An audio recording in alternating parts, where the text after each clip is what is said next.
GMU में एक conference हो रही होगी, लेकिन जब मुझे लगा कि अटल बिहारी वाजपेयी मेडिकल यूनिवर्सिटी में एक कार्यक्रम होना है,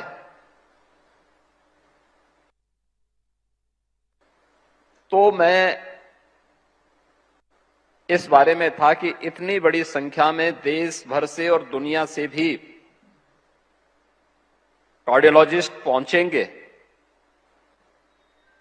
तो क्या ये संभव हो पाएगा? क्योंकि विश्वविद्यालय का एक्ट भी मैंने पारित कराया, इसके निर्माण के कार्यक्रम भी मैंने तैयार किए थे, लेकिन विश्वविद्यालय में मैं पहली बार यहां आया हूं। यद्यपि इसका उद्घाटन वर्चुअल,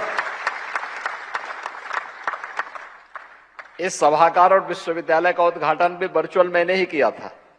लेकिन विश्वविद्यालय में आने का मुझे अवसर नहीं मिला था। और इस कॉन्फ्रेंस के बहाने मुझे आज आप सबसे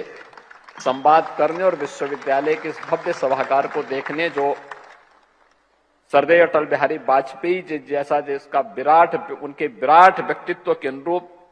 एक कॉन्फ्रेंस हॉल भी बना है, तो यह आपके लिए अत्यंत आनंद का विषय होगा कि आप सब अपनी ये कॉन्फ्रेंस यहां पर कर रहे हैं। ये उत्तर प्रदेश में और बदलते हुए भारत का वह स्वरूप है जिसमें भारत एक नई प्रतिस्पर्धा के साथ आज दुनिया के अंदर खड़ा है। और उत्तर प्रदेश, जो आज से 9 वर्ष पहले तक स्वयं भी बीमारू राज्य था, आज वह भारत की अर्थव्यवस्था के ग्रोथ इंजन के रूप में अपनी भूमिका का निर्वहन कर रहा है। और उस भूमिका के साथ यह कॉन्फ्रेंस आपकी हम सबके लिए अत्यंत महत्वपूर्ण कॉन्फ्रेंस है। मैं इस अवसर पर आप सभी का हृदय से आपको इस कॉन्फ्रेंस के लिए धन्यवाद देता हूं और आप सभी को इस सफल आयोजन को आगे बढ़ाने के लिए अपनी बधाई और शुभकामनाएं भी देता हूं। मित्रों, नॉन कम्युनिकेबल डिजीज के बारे में जिस चर्चा को आप आगे बढ़ाए हैं, ये हम सबकी चिंता का विषय है। भारत जैसे देश में, जहां पर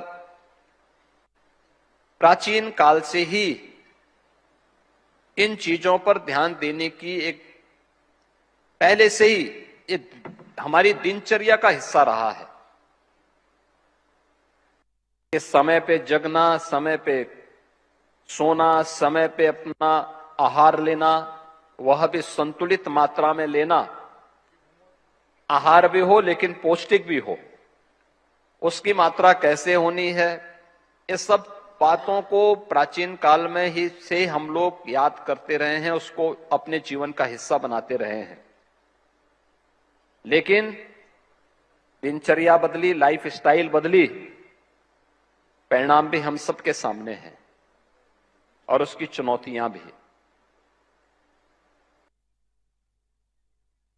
आज हम सब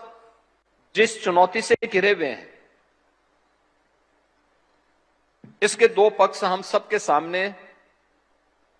बहुत स्पष्टता के साथ दिखाई देते हैं। एक पक्ष